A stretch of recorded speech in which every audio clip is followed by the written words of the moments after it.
Assalamualaikum warahmatullahi wabarakatuh. Jumpa lagi dengan saya di Inspirasi Fari. Bapak Ibu Guru Bahasa Indonesia dan juga siswa Inspirasi dimanapun Anda berada, kita akan melanjutkan kegiatan sukses penilaian akhir tahun dengan melakukan prediksi dan pembahasan soal penilaian akhir tahun untuk mata pelajaran Bahasa Indonesia kelas 7. Kali ini adalah bagian yang kedua. Sebelum kita melakukan prediksi dan pembahasan soal, mohon bantu kami dengan cara subscribe dan beri klik tanda loncengnya. Baiklah, kita mulai.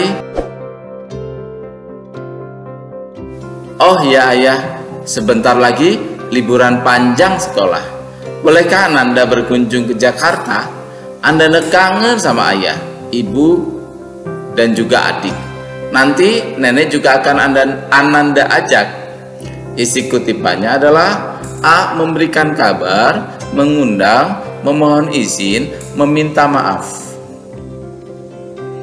Kalau kita lihat pada kalimat bolehkah Ananda berkunjung ke Jakarta, itu sama saja si pengirim surat meminta izin atau memohon izin untuk berkunjung ke Jakarta. Maka jawabannya adalah C. Nomor 2, bagian surat pribadi. Kutunggu kabar darimu dengan ceritamu bersama keluarga, meski lewat selembar surat. Jangan lupa ya. Apakah bagian dari salam pembuka, pembuka surat, isi surat, atau penutup surat? Kalau kita lihat, salam pembuka harusnya menggunakan Assalamualaikum atau dengan hormat. Kemudian pembuka surat pada surat pribadi umumnya bercerita tentang kabar. Kemudian isi surat adalah menyampaikan maksud dari penulisan surat beserta tentang penjelasannya. Kalau penutup surat berisi mengakhiri surat dan biasanya ada permohonan balasan jika memang surat tersebut ingin mendapatkan respon berupa balasan surat. Dengan demikian, maka kutipan "Kutunggu kabar darimu dengan ceritamu bersama keluarga meski lewat selembar surat" itu menunjukkan bagian dari penutup surat. Maka jawabannya adalah D. Ke soal nomor 3, maksud atau tujuan isi surat. Dan aku mendengar kabar bahwa di kotamu terkena musibah tanah longsor. Bagaimana keadaanmu dan keluarga? Semoga tidak ada apa-apa ya. Besok minggu, rencananya aku dan ayahku akan berkunjung ke situ. Kebetulan ayah diberi tugas memimpin ekspedisi kemanusiaan dari PMI ke daerahmu untuk menyampaikan bantuan. Aku berharap kita bisa bertemu. Sekian kabar dariku, aku tunggu balasan surat darimu. Sahabatmu, Subayil. Maksud dan tujuannya. A. Subayil dan ayahnya akan mengunjungi Fardan dan memberikan bantuan untuk korban longsor. B. Subayil dan ayahnya akan mengunjungi Fardan dan menolong korban longsor. C. Subayil dan ayahnya akan mengunjungi Fardan dan mengirimkan uang. D. Subayil dan ayahnya akan memberikan bantuan kepada keluarga Fardan. Kalau kita menganalisis keseluruhan isi surat, maka jawabannya adalah A. Subayil dan ayahnya akan mengunjungi Fardan dan memberikan bantuan untuk korban longsor. Di mana kita dapat menjawab A? Karena di sini pada kalimat kebetulan ayah diberi tugas memimpin ekspedisi kemanusiaan dari PMI ke daerahmu untuk menyampaikan bantuan. Bantuan itu tentunya tidak diberikan pada satu keluarga tetapi pada semua korban bencana, yaitu di sini tanah longsor. Jadi jawabannya adalah A.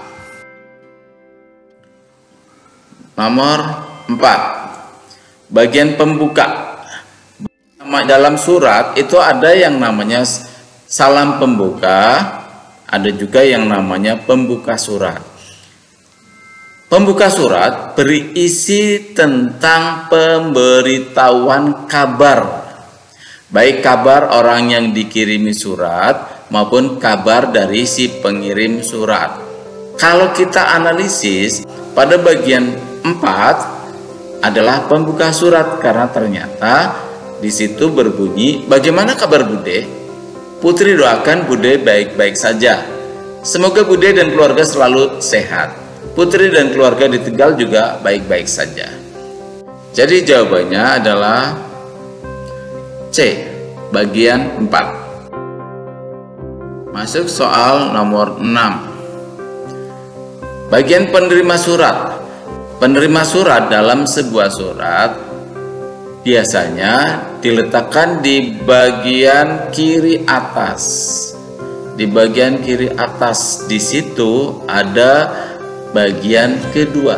Bude Fatimah di Bogor itu adalah penerima suratnya.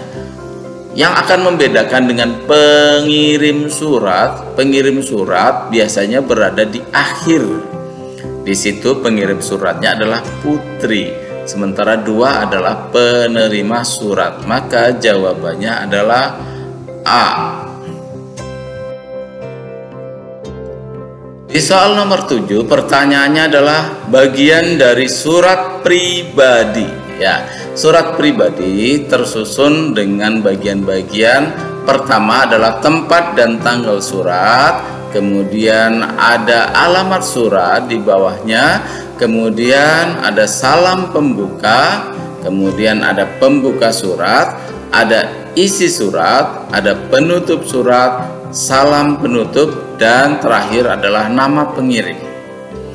Dengan demikian, kita analisis. Nomor 1, kepala surat itu bukanlah bagian dari surat pribadi. Nomor 2 adalah bagian dari surat pribadi. Nomor 3 bukan bagian dari surat pribadi.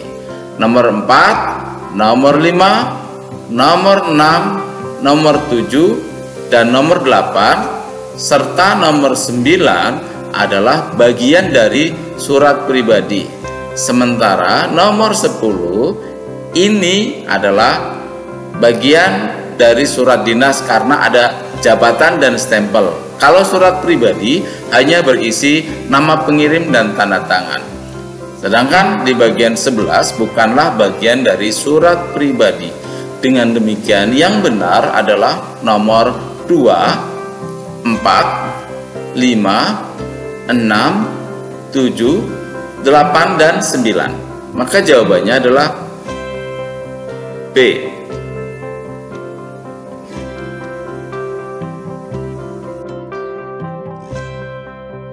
Pertanyaannya, bagian surat dinas yang tidak terdapat pada surat pribadi.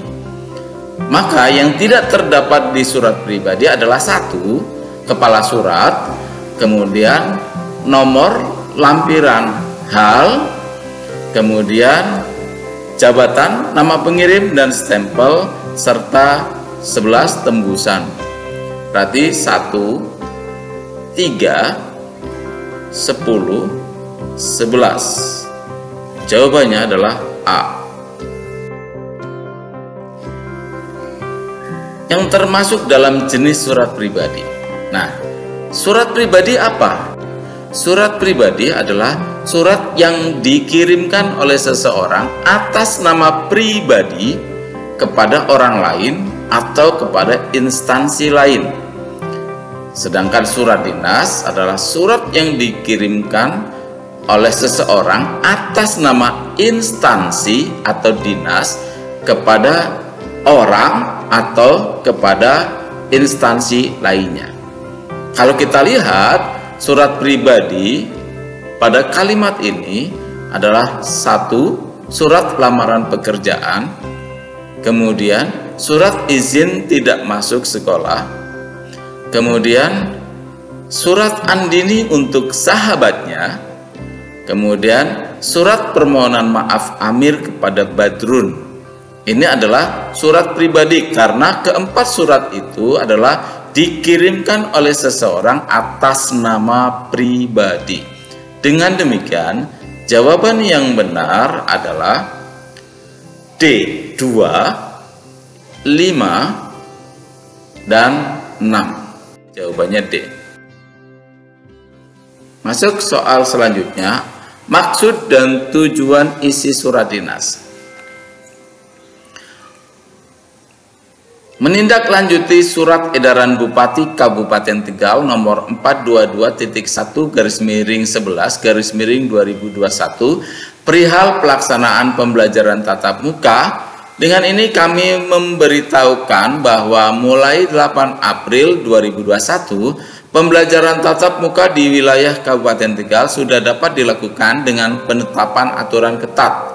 Untuk itu, dimohon seluruh kepala sekolah dapat menaati aturan yang diberlakukan. Maksud atau tujuan isi surat adalah A. Pemberitahuan pelaksanaan pembelajaran tatap muka di wilayah Kabupaten Tegal. B. Perintah pada seluruh kepala sekolah untuk menaati peraturan pelaksanaan pembelajaran tatap muka. C.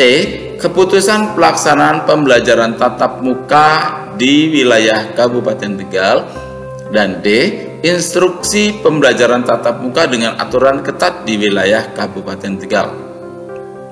Tujuan atau isi surat dinas ini pada umumnya diletakkan setelah pembuka surat.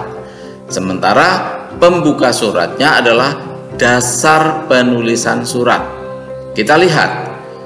Menindaklanjuti surat edaran Bupati Kabupaten Tegal nomor 422.1/11/2021 perihal pelaksanaan pembelajaran tatap muka.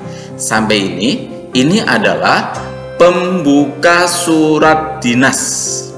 Sementara maksud atau isi tujuannya adalah dengan ini kami beritahukan bahwa mulai 8 April 2021 pembelajaran tatap muka di wilayah Kabupaten Tegal sudah dapat dilakukan dengan penetapan aturan ketat. Ini adalah maksudnya. Kemudian selanjutnya kalimat untuk itu dimohon seluruh kepala sekolah dapat menaati aturan yang diperlakukan adalah penjelasan terkait dengan isi atau tujuan. Dengan demikian, jawaban yang paling tepat adalah A.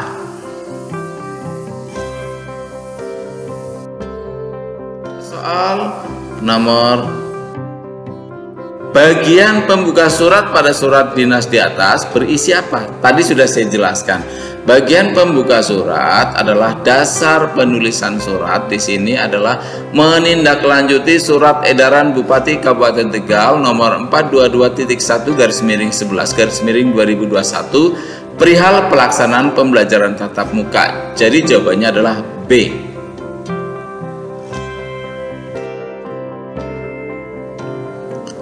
Bagian penutup surat untuk melengkapi surat dinas di atas. Nah, apabila surat tersebut kemudian diakhiri, di sini isinya adalah pemberitahuan. Manakah penutup yang paling tepat?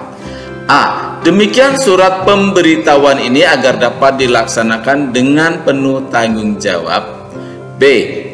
Demikian surat ini dibuat dengan sebenarnya untuk dipergunakan sebagaimana mestinya.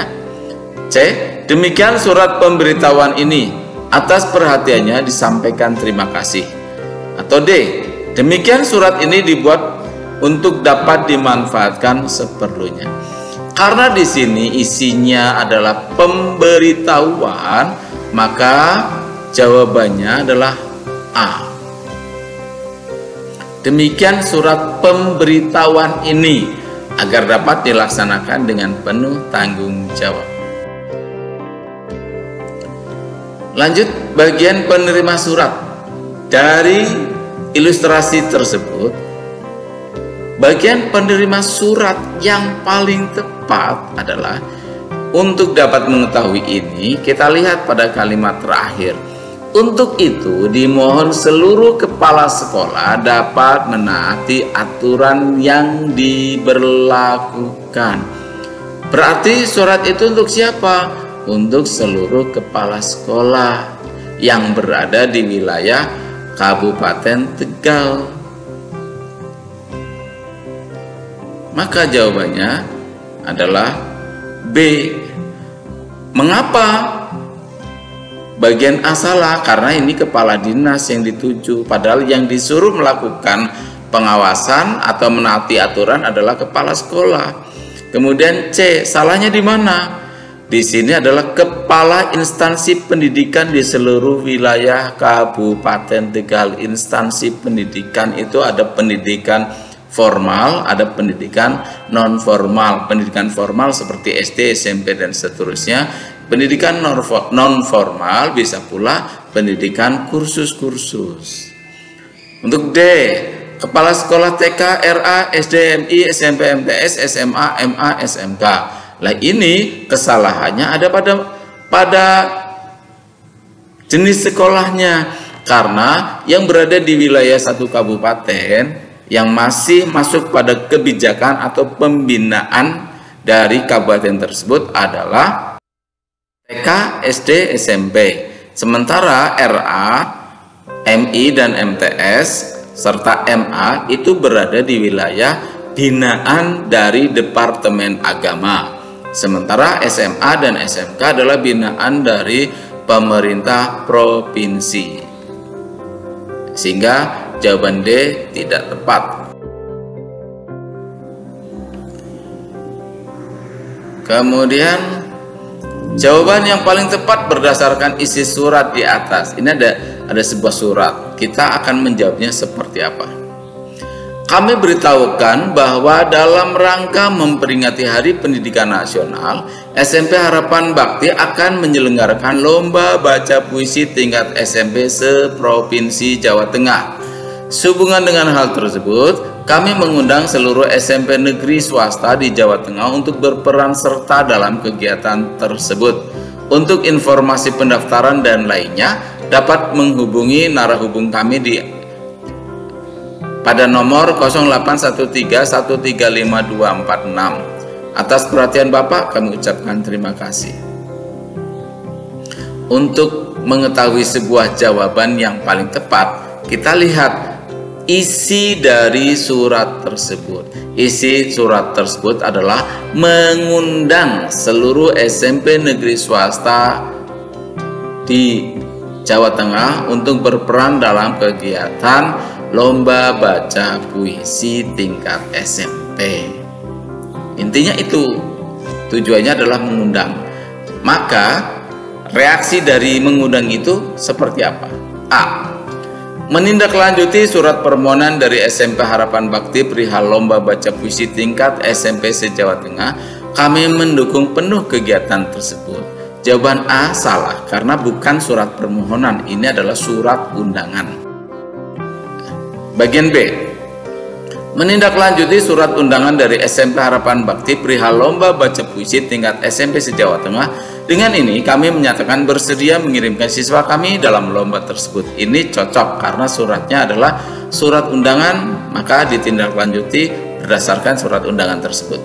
Kemudian tindak lanjutannya adalah mengirimkan siswa dalam lomba yang diselenggarakan. Jadi semuanya sesuai surat undangan. Jadi jawabannya adalah B. Nomor 15, simpulan.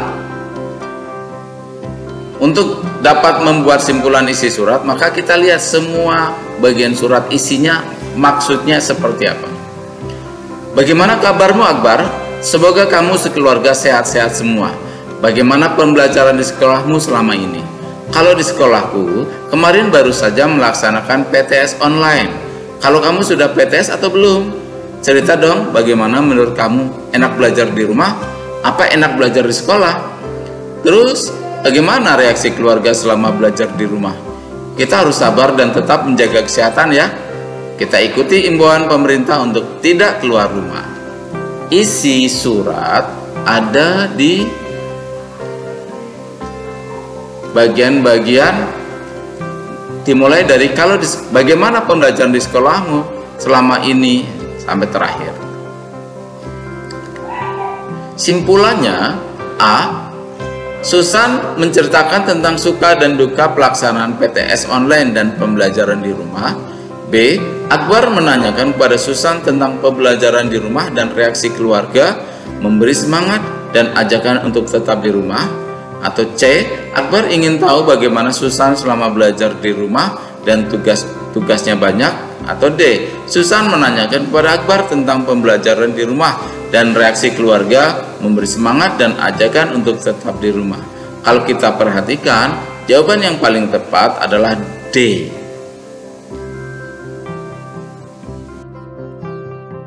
Selanjutnya adalah soal-soal uraian.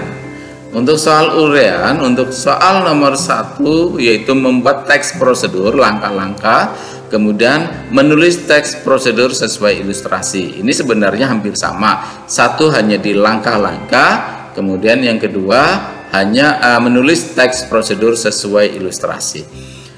Untuk dapat menulis teks prosedur secara lengkap, maka kita harus lihat strukturnya. Teks prosedur yang pertama berisi tujuan. Tujuan berisi tentang apa yang akan dibuat dan apa manfaat dari pembuatan itu. Sebagai ibarat kata, tujuan ini mengantarkan pada pembaca tentang kita akan membuat apa. Kemudian yang kedua, alat dan bahan. Akan menyampaikan alat dan bahan yang akan digunakan saat kita membuat atau melakukan prosedur kerjanya. Kemudian yang ketiga, langkah-langkah.